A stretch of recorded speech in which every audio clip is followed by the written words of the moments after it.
전쟁 위험 지역? 낙후된 시골 나라? 내가 평생 무시하고 경멸했던 그곳. 한국에 내 딸이 가겠다고 했을 때 난 발작적으로 웃었습니다. 미국 명문대 입학을 코앞에 둔 내 딸이 갑자기 정신이 나갔나 싶었죠. 내가 그 후진국에서 뭘 배울 수 있겠니? 내 말에 따른 눈물을 글썽였어요. 그 순간만큼은 내가 이겨야 했습니다. 증명해야 했죠. 한국이 얼마나 끔찍한 곳인지. 그래서 같이 가자고 했어요. 그런데 착각한 건 나였습니다. 그날 이후 내 삶은 완전히 뒤집혔어요. 평생 경멸했던 내 뿌리, 한국이라는 나라에서 나는 진짜 나를 발견하게 되었으니까요. 화창한 봄날이었어요. 회사에서 돌아와 저녁을 준비하고 있었죠. 지연이는 평소처럼 조용히 숙제를 하고 있을 거라 생각했습니다. 그런데 부엌으로 들어온 지연이의 표정이 심상치 않았어요. 가슴이 덜컥 내려앉았습니다. 무슨 문제라도 생긴 걸까? 엄마, 잠깐 이야기 좀 할까요? 지연이의 목소리는 떨렸죠. 거실 소파에 앉아 지연이를 마주했습니다. 평소 차분하고 생각이 깊은 아이였어요. 미국 명문 사립고등학교에 다니는 우등생이죠. 선생님들이 칭찬하는 모범생이었습니다. 엄마, 나 한국으로 유학갈래요. 순간 귀를 의심했어요. 우리 딸이 미쳤나 싶었습니다. 심장이 빨리 뛰기 시작했죠. 지연아, 무슨 소리야? 농담이지. 목소리가 높아졌어요. 지연이는 고개를 저었습니다. 눈빛이 진지했어요. 이런 표정은 처음 봤죠. 학교에서 한국 수학여행 다녀온 거 기억하죠? 거기서 느낀 게 너무 많았어요. 말도 안 된다는 생각이 들었습니다. 한국이라니, 부모님이 평생 입에 담지도 않던 그곳? 폭탄을 터뜨리듯 웃음이 나왔어요. 지연아, 내가 그 후진국에서 뭘 배울 수 있겠니? 그곳은 전쟁 위험 지역이야. 게다가 내 한국어는 안녕하세요 정도잖아. 어떻게 공부를 하겠다는 거니? 지연이의 눈에 눈물이 고였습니다. 떨리는 목소리로 말을 이어갔어요. 엄마, 나 거기서 처음으로 나를 발견했어요. 한국에 도착했을 때 모두가 나와 비슷하게 생겼다는 게 얼마나 신기했는지 몰라요. 학교에서는 항상 다르다고 느꼈는데 거기선 그냥 내가 나일 수 있었어요. 지연이의 말을 들으며 가슴이 아팠습니다. 미국에서 아시아계로 자라는 게 쉽지 않다는 건 알고 있었어요. 하지만 이렇게까지 큰 정체성 문제를 겪고 있었다니 제가 너무 둔감했나 싶었습니다. 그래도 한국 유학은 말도 안 된다고 생각했어요. 증명해야 했습니다. 한국이 얼마나 끔찍한 곳인지. 그래야 지연이의 어리석은 생각을 바로잡을 수 있을 테니까요. 지연아, 말도 안 돼. 거긴 북한과 전쟁 위험 지역이잖아. 후진국이야. 여기서 할 수 있는 것들을 거기서는 절대 못해. 게다가 너 지금 성적 좋잖아. 하버드도 노려볼 수 있는데 왜 그런 곳에 가려고 해? 하지만 지연이의 표정은 더욱 단호해졌습니다. 항상 순종적이던 아이가 처음으로 강하게 자신의 뜻을 표현하는 모습이었죠. 엄마, 그건 미국 뉴스에서만 그렇게 말하는 거예요. 실제로 한국은 미국보다 훨씬 안전해요. 총기 사고도 없고 밤에도 안전하게 다닐 수 있어요. 그리고 한국 교육은 세계 최고 수준이에요. 순간 분노가 치밀었습니다. 내가 잘 알지도 못하는 나라를 감히 이렇게 미국과 비교하다니. 제 안에 무언가가 상처받은 것 같았어요. 내가 선택한 삶, 미국이라는 나라가 무시당한 기분이었죠. 밤새 생각했어요. 아이의 갑작스러운 결정이 이해되지 않았죠. 그런데 한편으로는 지연이가 이렇게 강하게 무언가를 원하는 모습은 처음이었습니다. 딸의 간절한 눈빛이 마음에 남았어요. 다음 날 아침 커피를 마시며 생각을 정리했습니다. 딸의 마음을 완전히 무시할 수는 없었어요. 그렇다고 한국 유학을 허락할 수도 없었죠. 타협안이 필요했습니다. 그리고 한국이 정말 끔찍한 곳임을 증명해 보여줘야 했어요. 지연아, 우선 같이 가서 확인해보자. 내가 그렇게 좋다는 한국이 정말 내 생각대로인지 내 눈으로 직접 보고 판단할게. 지연이의 얼굴이 환하게 밝아졌죠. 그렇게 우리는 한국행 비행기 티켓을 예약했습니다. 제 마음속에는 이건 시간 낭비야. 한국의 실상을 보면 지연이도 정신을 차리겠지라는 생각이 가득했어요. 비행기 안에서 저는 한국에 대해 인터넷으로 검색해봤습니다. 정보는 많았지만 실제로 어떤 나라인지 감이 잘 오지 않았어요. 아니, 사실은 알고 싶지 않았을지도 모릅니다. 제 마음속에는 이미 낙후된 나라라는 이미지가 강하게 자리 잡고 있었으니까요. 14시간의 긴 비행 끝에 인천공항에 도착했습니다. 지친 몸을 이끌고 입국장으로 향했어요. 솔직히 말하면 한국을 낙후된 나라쯤으로 여기고 있었죠. 동남아시아 어느 나라처럼 복잡하고 지저분할 거라고 생각했습니다. 그런데 입국장에 들어서는 순간 제 자존심은 산산조각 났어요. 깨끗하고 현대적인 공항시설에 놀랐습니다. 최신식 자동 입국 시스템이 눈앞에 펼쳐졌죠. 직원 대신 로봇이 영어로 안내를 해주고 있었어요. 공기는 깨끗했고 모든 것이 질서정연했습니다. 이게 그 위험한 나라 맞아? 저도 모르게 중얼거렸어요. 지연이는 미소를 지었습니다. 그 미소에는 내가 말했잖아요 라는 뜻이 담겨 있었죠. 공항 직원들은 정중하게 영어로 응대해 주었어요. 뉴욕 JFK 공항의 불친절한 직원들과는 너무나 대조적이었습니다. 입국 절차도 간단했어요. 지문과 얼굴 인식으로 몇 초 만에 모든 게 끝났죠. 짐을 찾아 공항 밖으로 나오는 동안 제 생각이 복잡해졌습니다. 한국에 대한 제 선입견이 얼마나 잘못됐는지 깨달았어요. 부끄러운 마음이 들었죠. 공항에서 서울 시내로 향하는 버스에 올랐어요. 창밖으로 펼쳐진 풍경이 놀라웠습니다. 잘 정비된 고속도로, 현대적인 빌딩들, 그리고 깨끗한 거리. 미국과 별반 다를 게 없어 보였죠. 아니, 어쩌면 더 깨끗하고 정돈되어 있었어요. 지연아, 한국이 이렇게 발전한 나라였어? 솔직한 놀라움을 감추지 못했습니다. 지연이는 고개를 끄덕였어요. 엄마, 한국은 세계에서 가장 빠르게 발전한 나라 중 하나래요. 선생님이 그러셨어요. 호텔에 도착해 체크인을 하는 동안에도 모든 직원들이 유창한 영어로 응대해 주었습니다. 객실은 깨끗하고 현대적이었어요. 창문 너머로 서울의 화려한 밤 풍경이 펼쳐졌죠. 짐을 풀면서 마음이 복잡했습니다. 제가 얼마나 무지했는지 깨달았어요. 한국에 대해 아무것도 모르면서 편견을 가지고 있었다는 사실이 부끄러웠죠. 다음 날 우리는 지연이가 체험했던 한국 고등학교로 향했어요. 택시를 타고 가는 동안 서울의 거리를 유심히 살펴봤습니다. 깨끗하게 정돈된 거리, 분주히 걸어가는 사람들, 그리고 곳곳에 피어있는 봄꽃들이 인상적이었죠. 학교 건물이 눈앞에 나타났어요. 현대적인 디자인의 건물이었습니다. 미국 학교와 크게 다르지 않아 보였죠. 역시 학교는 세계 어디나 비슷하구나 생각했어요. 하지만 그건 큰 오산이었습니다. 학교 안으로 들어서는 순간 저는 충격을 받았어요. 로비에는 학생들의 작품이 예술적으로 전시되어 있었습니다. 복도는 깨끗했고 모든 것이 정돈되어 있었죠. 미국 학교의 어수선한 분위기와는 달랐어. 지연이가 체험했던 반 교실로 안내를 받았습니다. 문을 열고 들어가자 예상치 못한 광경이 펼쳐졌어요. 학생들이 원형으로 앉아 토론을 하고 있었죠. 선생님은 중앙에서 가이드 역할만 하고 있었습니다. 어서 오세요. 선생님이 영어로 우리를 반겼어요. 교실 구석에 조용히 앉아 수업을 참관했습니다. 학생들은 영어로 활발하게 토론하고 있었어요. 주제는 환경 문제였죠. 한국 아이들의 영어 실력에 놀랐습니다. 생각을 논리적으로 표현하는 능력도 인상적이었어요. 이게 일반적인 수업 방식인가요? 수업이 끝난 후 선생님께 물었습니다. 선생님은 미소를 지으며 대답했어요. 네, 우리는 주입식 교육보다 토론과 발표 중심의 교육을 지향합니다. 아이들이 스스로 생각하고 표현하는 법을 배워야 한다고 믿거든요. 그 말이 마음에 와닿았습니다. 미국에서도 이상적으로는 그런 교육을 추구하지만 실제로는 표준화된 시험 준비에 많은 시간을 할애하곤 했죠. 다음은 수학 수업이었어요. 복잡한 미적분 문제를 학생들이 함께 풀어가는 모습이 인상적이었습니다. 틀려도 질책하지 않고 오히려 격려하며 함께 해결책을 찾아가는 분위기였죠. 한 선생님이 저에게 다가와 말했어요. 우리는 지식이 아닌 태도를 가르칩니다. 사회를 움직일 책임감을요. 그 말이 제 가슴을 울렸습니다. 제가 다녔던 미국 고등학교, 그리고 지연이의 현재 학교와 비교했죠. 미국에서는 성적과 대학 입시에 모든 것이 맞춰져 있었어요. 지연이는 항상 성적에 대한 압박감에 시달렸습니다. 엄마, 여기서는 실패해도 괜찮대요. 그게 배움의 과정이래. 지연이가 말했어요. 그 말에 저는 말문이 막혔습니다. 제가 딸에게 얼마나 많은 압박을 줬는지 생각하니 마음이 아팠어요. 교육은 이렇게 창의적이고 살아있어야 하는 거구나라는 생각이 들었죠. 점심시간이 되자 우리는 학교 식당으로 안내되었습니다. 또 한 번 놀라움이 기다리고 있었어요. 테일리스 식판에 정갈하게 담긴 한식 반찬들, 국물 요리, 그리고 신선한 과일까지. 마치 고급 레스토랑 음식 같았죠. 이게 매일 학생들이 먹는 급식이에요? 믿기지 않았습니다.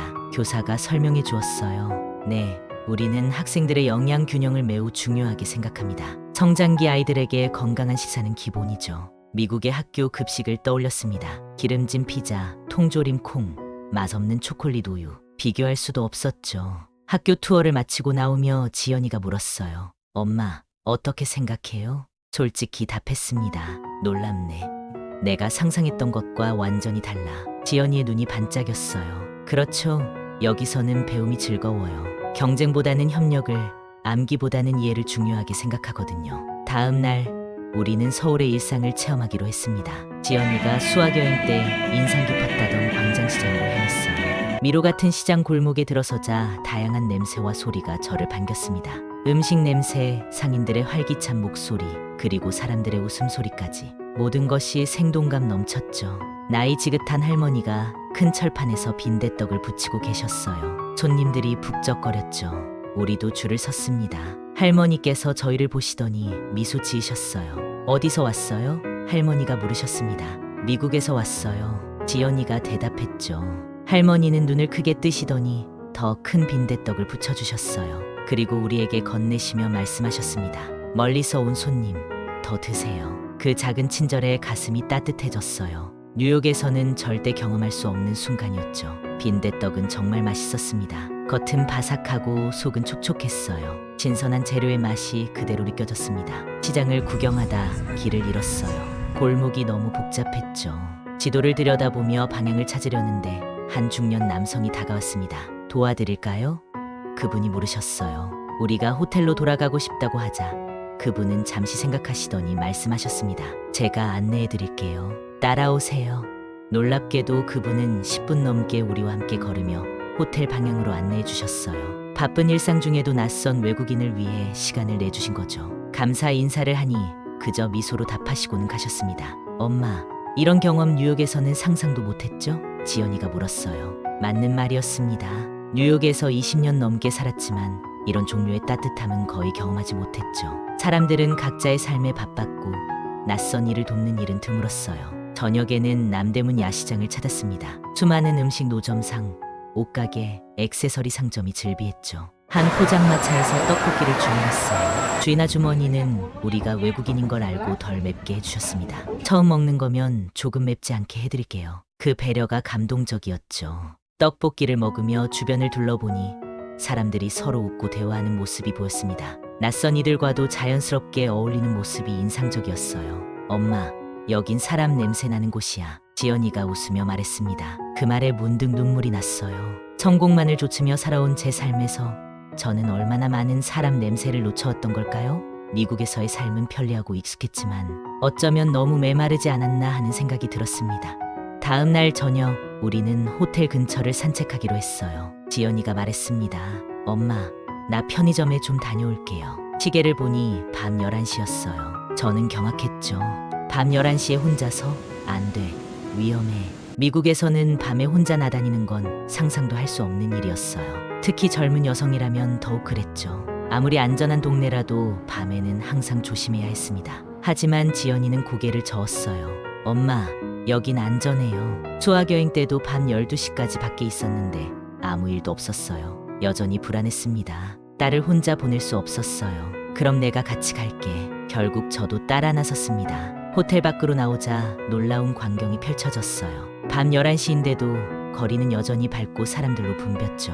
혼자 귀가하는 여학생들, 손잡고 걷는 노부부, 데이트 중인 커플들, 거리의 안정감이 놀라웠습니다. 이렇게 늦은 시간에도 사람들이 많네. 놀라움을 감추지 못했어요. 지연이는 당연하다는 듯 대답했습니다. 한국은 야행성 문화가 있대요. 사람들이 늦게까지 활동하고 밤에도 안전하게 돌아다닐 수 있어요. 편의점에서 나오는 길에 지연이의 한국인 친구들을 만났습니다. 그들은 저에게 영어로 인사했어요. 대화를 나누는 중에 한 학생이 갑자기 물었습니다. 미국 학교 총기 사건에 대해 어떻게 생각하세요? 그 질문에 저는 말문이 막혔어요. 미국에서는 너무나 일상이 되어버린 총기 사고. 그런데 이 아이들의 눈에는 그게 얼마나 충격적인 일인지가 담겨 있었죠. 그래서 지연이 어머니는 지연이를 미국에서 학교 보내는 게 걱정되지 않으세요? 다른 학생이 물었습니다. 그 순간 저는 처음으로 진짜 위험한 곳은 어딜까? 라는 생각을 하게 됐어요. 익숙함이 얼마나 무서운지 우리는 미국의 위험을 너무 당연하게 받아들이고 있었습니다. 솔직히 걱정됩니다. 처음으로 솔직한 마음을 털어놓았어요. 다음 날 우리는 학교 급식을 제대로 체험해보기로 했습니다. 지연이가 체험했던 학교에서 특별히 허락을 받아 점심 급식을 먹을 수 있게 되었어요. 학교 식당에 들어서자 질서정연하게 줄을 서 있는 학생들이 보였습니다. 소란스럽지 않았어요. 대화 소리는 있었지만 시끄럽지 않았죠. 식판을 받고 배식대 앞에 섰습니다. 그리고 놀라움을 감출 수 없었어요. 테일리스 식판에 정갈하게 담긴 음식들, 갈비탕, 신선한 나물 반찬 3가지, 김치, 현미밥, 그리고 제철 과일까지. 마치 고급 한식당의 식사 같았습니다. 이게 매일 학생들이 먹는 급식이라고 믿을 수 없었어요. 영양사가 다가와 설명해 줬습니다. 네, 우리는 학생들의 영양 균형을 최우선으로 생각합니다. 성장기 아이들에게 좋은 식사는 기본 중의 기본이죠. 미국의 학교 급식을 떠올렸어요. 말라 비틀어진 피자, 통조림 콩, 맛없는 초콜릿, 비교할 수도 없었죠. 미국에서는 급식이 그저 배를 채우는 수단일 뿐이었습니다. 하지만 여기서는 교육의 일부였어요. 자리에 앉아 음식을 맛보았습니다. 놀랍게도 정말 맛있었어요. 국물은 담백하고 깊은 맛이 났고 반찬들은 신선했습니다. 학생들도 음식을 남기지 않고 맛있게 먹고 있었죠. 미국에서는 상상도 못할 일이야. 중얼거렸어요. 지연이는 저를 바라보며 말했습니다. 엄마, 존중받는다는 느낌이 이런 거였어요. 그 말에 저는 멈춰 섰어요. 지연이는 계속해서 말했습니다. 여기선 내가 학생이라는 이유로 함부로 대하지 않아요. 좋은 음식, 좋은 환경, 좋은 선생님, 모든 게 나를 존중한다는 느낌이 들어요. 그 순간 제 마음속에 무언가가 깊이 와닿았습니다. 존중. 아이들을 존중한다는 것. 단순히 말로만이 아니라 행동으로, 시스템으로 보여주는 존중. 미국에서 우리는 그런 존중을 얼마나 보여주고 있었을까요? 일주일이 지나고 지연이는 더욱 진지하게 한국 유학을 원했습니다. 매일 밤 우리는 함께 이야기를 나눴어요. 처음엔 반대했지만 이제는 한국이 지연이의 미래에 더 어울릴 수 있다는 생각이 들었죠. 그리고 무엇보다 저 자신이 변하고 있었습니다. 지연이가 달라진 모습도 눈에 띄었어요. 미국에서는 조용하고 내성적이었던 아이가 이곳에서는 활기차고 자신감 넘치는 모습을 보였습니다. 웃음소리가 더 커졌고 눈빛도 달라졌어요. 마치 자신의 자리를 찾은 것 같았죠. 어릴 적 부모님이 입에 담지 않던 한국이라는 나라. 저는 그동안 제 정체성의 반쪽을 완전히 무시하고 살아왔다는 것을 깨달았습니다. 나는 한국을 알지도 못하면서 외면하고 있었구나. 이 깨달음은 마치 오래된 상처를 들여다보는 것 같았어요. 한국계 미국인으로서 저는 언제나 미국인 부분만 강조해왔습니다. 한국계라는 정체성은 숨기려 했죠.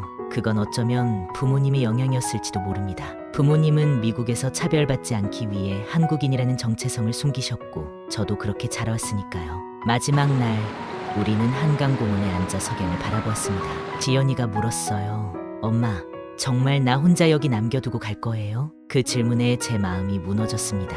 딸을 떠나보낸다는 건 상상도 할 수 없었어요. 하지만 동시에 이곳에서 지연이가 얼마나 행복해하는지 보았죠. 그 순간 제 입에서 나온 말에 저도 놀랐어. 함께 있자.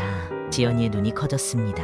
무슨 말이에요? 깊게 숨을 들이마시고 말했어요. 회사에 1년 휴직을 신청할게. 내가 적응하는 동안 함께 있어줄게. 제 입에서 나온 말에 저도 놀랐지만 그 결정이 이상하게도 너무나 자연스럽게 느껴졌습니다. 마치 오랫동안 미뤄왔던 숙제를 드디어 시작하는 것 같았어요. 지연이는 울음을 터뜨렸습니다. 엄마, 정말요? 저는 고개를 끄덕였어요. 나도 나를 찾아보고 싶어. 그렇게 우리는 함께 서울로 돌아오기로 결심했습니다. 미국으로 돌아가 짐을 정리하고 회사에 휴직 신청을 하고 모든 준비를 마쳤어요. 미국 동료들은 제 결정을 이해하지 못했죠. 성공한 커리어를 포기하고 딸 따라 한국에 간다고? 미쳤어? 하지만 제 마음은 확고했습니다. 이것은 단순히 딸을 위한 결정이 아니었어요. 저 자신을 위한, 그리고 우리 가족의 뿌리를 찾기 위한 여정이었죠. 한국에서의 새 생활이 시작된 지 6개월이 지났습니다. 서울 강남의 아파트를 임대해 살고 있어요. 지연이는 국제학교에 잘 적응했고 저는 서울의 일상에 조금씩 녹아들고 있습니다. 처음엔 모든 것이 낯설었어요. 언어 장벽, 문화적 차이, 사소한 일상의 불편함까지. 하지만 매일이 새로운 발견이었죠. 한국어 학원에 등록해 열심히 공부했습니다. 이제는 간단한 대화는 할 수 있게 되었어요. 지연이 학교에서 자원봉사를 시작했습니다. 영어 회화 클럽을 이끌고 미국 문화를 소개하는 특별 수업도 진행했어요. 학생들과 교류하며 저도 많은 것을 배웠습니다. 그들의 열정, 예의, 그리고 학습에 대한 태도가 인상적이었죠. 정 선생님, 오늘 수업 정말 재미있었어요. 한 학생이 수업 후에 말했습니다. 그 말에 가슴이 따뜻해졌어요. 정 선생님이라는 호칭이 이제는 친숙하게 느껴졌죠. 미국에서는 항상 박슨 씨였는데 이곳에서는 제 성의 한국식 발음으로 불리는 게 묘하게 편안했습니다. 현재 저는 서울의 한 국제학교에서 정식으로 일하게 되었어요. 자원봉사로 시작했던 일이 이제는 제 새로운 커리어가 되었죠. 학생들에게 영어를 가르치면서 동시에 문화적 다양성의 가치를 전하고 있습니다. 지연이는 말합니다. 엄마, 행복해요? 잠시 생각해봅니다. 미국에서의 성공적인 커리어, 안정된 생활, 그리고 익숙했던 모든 것을 뒤로하고 온 결정이 후회되는지를요. 그래, 행복해. 솔직하게 대답해요. 한국은 딸을 위해 왔지만 사실은 나를 구한 나라였어. 매일 아침 창문을 열 때마다 생각합니다. 감사합니다. 대한민국.